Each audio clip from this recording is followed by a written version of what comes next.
Programang ito ay rated SPG. Striktong patnubay at gabay ng magulang ang kailangan. Maaaring may masiselang tema, lengguwahe, karahasan, sexual, horror o droga na hindi angkop sa mga bata. Isasakripisyo ni Lynette ang sarili niya, alang-alang sa anak niyang si Annalyn. Alamin natin. Welcome back sa aking channel. Mga kaganapan sa abot kamay na pangarap.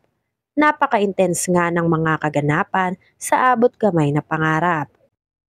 Nakarating na si Zoe sa hideout ni Doc Carlos at nagbanggaan agad silang dalawang mag-ama dahil hindi raw nag-iisip si Doc Carlos sa bawat kilos na ginagawa nito. Nakamuntik-muntika na raw ikapahamak ng kahit na sarili nitong anak para lang mapulfill ang pagiging obsessed ni Doc Carlos kay Lynette. Kaya galit na galit si Zoe at nasampal niya si Doc Carlos.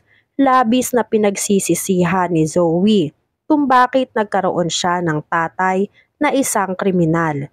Kaya nagalit din si Doc Carlos sa sinabi ni Zoe at gumanti ng sampal si Doc Carlos kay Zoe, dahilan para magsumbatan silang dalawa. Sinabi ni Doc Carlos na hindi na mababago pa ni Zoe na parehong kriminal ang naging magulang ni Zoe. Kaya nagmana lang daw si Zoe sa magulang niya. Pero sinabi ni Zoe na nagbabago na siya dahil hindi na kaya ng konsensya niya. At ayaw na niyang madamay pa na may ibang madamay na ibang tao dahil sa kasamaan nila. Pinagtabuyan na ni Doc Carlos si Zoe dahil ayaw niya daw itong madamay sa gulong ginawa niya. Pero pinagpilitan ni Zoe na hanapin ang kapatid niyang si Annalyn. Ngunit sinabi ni Doc Carlos na hindi na kailangan pang hanapin ni Zoe si Annalyn dahil hindi raw magugustuhan ni Zoe ang nangyari kay Annalyn. Kaya nagiiyak si Zoe at pinagahampas si Doc Carlos. Tinanong ni Zoe si Doc Carlos kung ano ang ginawa kay Annalyn at pinatay daw ba ito ni Doc Carlos. Sinabi ni Zoe kay Carlos na walang kasalanan si Annalyn sa kanila. Bakit raw dinamay ni Doc Carlos si Annalyn? Halos manghina ang buong katawan ni Zoe dahil sa nalaman niya kay Doc Carlos. Pero pinilit ni Zoe na magmakaawa kay Doc Carlos. Nagbabaka sakali na nagbibiro lang ito sa mga sinabi niya.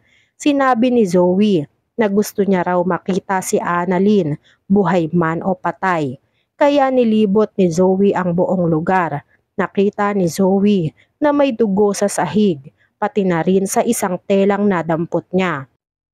Kaya kinabahan si Zoe at pilit na pinapaamin si Doc Carlos kung nasaan na ang kapatid niyang si Annalyn. Pinauwi na ni Doc Carlos si Zoe dahil baka may makakita pa sa kanya at madamay pa siya kung sakali at sabihin na magkasabwat silang dalawa. Lalo na nga at nag-hysterical na itong si Zoe dahil hindi niya makita itong si Annalyn. Samantala, nabalitaan na nila RJ mula kay Regan na natagpuan ang bangkay ni Doc Lyndon sa isang barangay ng mga pulis. Nagimbal sila sa balita dahil kaya pala walang paramdam si Doc Lyndon ay dahil may pumaslang na dito. Bumalik ng Apex si Regan. Nakita siya nila Nurse Karen at tinanong kung totoo ba ang binalita nito kay Doc RJ na wala na si Doc Lyndon at natagpuan na lang ang bangkay nito sa isang barangay. Kinumpirma ni Regan na totoo ang balita dahil siya mismo ang nagpumilit para makita ang mukha ng natagpuang patay na doktor sa barangay.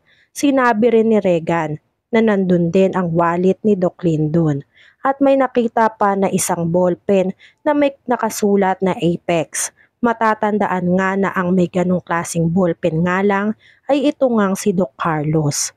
Kaya malakas ang kutob nila na ang may gawa rin ng pagpatay kay Doc Lyndon ay walang iba kundi si Doc Carlos. Hindi sila makapaniwala. Maging si Doc Kim ay hindi rin makapaniwala sa sinapit ni Doc Lyndon dahil alam ni Doc Kim Napaka-importante raw ni Doc Lyndon para kay Annalyn, na pinaglaanan pa raw ng oras ni Annalyn si Doc Lyndon para lang mahanap ito. Yun pala ay wala na itong buhay. Sinabi ni Doc Kim kay RJ ang nasa isip niya na may gawa ng pagpapaslang kay Doc Lyndon. Walang iba kundi si Doc Carlos. Dahil nalaman nila ni Annalyn na palagi raw na bumibisita si Doc Lyndon sa mental facility kung nasaan si Doc Carlos. Kaya may posibilidad na si Doc Carlos rin ang dahilan ng pagkamatay ni Doc Lyndon. Samantala, nakabalik na ng Apex si Zoe.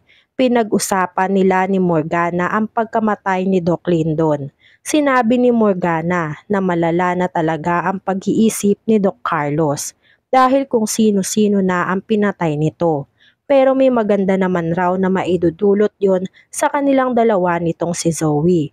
Dahil nabawasan na daw ang taong nakakaalam ng pagkatao ni Zoe. Napatingin si Zoe kay Morgana at hindi nagustuhan ni Zoe ang sinabi nito.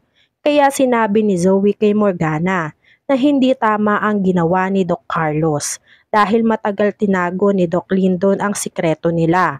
Tapos ay ganun pa rin ang kahihinatnan niya. Pinilit daw ni Doc Lyndon na itago ang totoong pagkatao ni Zoe. Kaya malaki pa rin ang utang na loob ni Zoe kay Doc Lyndon. Dahil kahit gigil na si Doc Lyndon na sabihin ang totoo, ay hindi pa rin ito nagawa alang-alang kay Zoe. Kaya nagpapasalamat pa rin si Zoe sa ginawa ni Doc Lyndon. Kaya hindi raw deserve ni Doc Lyndon kung ano ang ginawa sa kanya ni Doc Carlos. Sa kabilang banda, nabalitaan na ni Doc Carlos na gising na ang pinakamamahal niyang si Lynette. Kaya umisip na ng paraan si Doc Carlos para makausap niya ang pinakamamahal niyang si Lynette. Tinawagan ni Doc Carlos ang number ni Lynette. Tuwang-tuwa nga si Doc Carlos nang marinig niya muli ang boses ni Lynette. Kinamusta ni Doc Carlos si Lynette at nagpakilala na siya si Doc Carlos, ang asawa nitong si Lynette. Nagulat si Lynette dahil sa pagtawag nitong si Doc Carlos.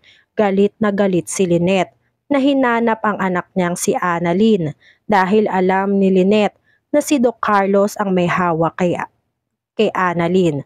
Tinanong ni Lynette si Doc Carlos kung nasaan ang anak niyang si Annalyn at kung saan ito dinala ni Doc Carlos. Nagwika naman si Lynette na ibalik daw ni Doc Carlos ang anak niyang si Annalyn. Pero nagpanggap si Doc Carlos na wala sa kanya si Annalyn. Kaya napaisip ng paraan si Lynette para mapaamo si Doc Carlos at sabihin sa kanya kung nasaan ang anak niya na si Annalyn.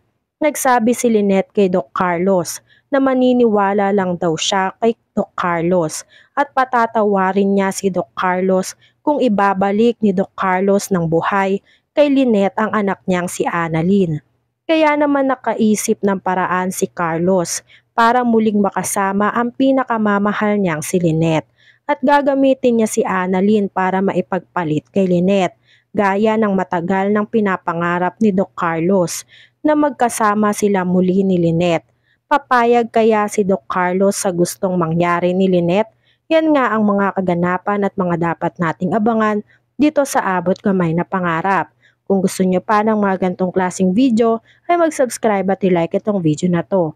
Maraming salamat po. I got you!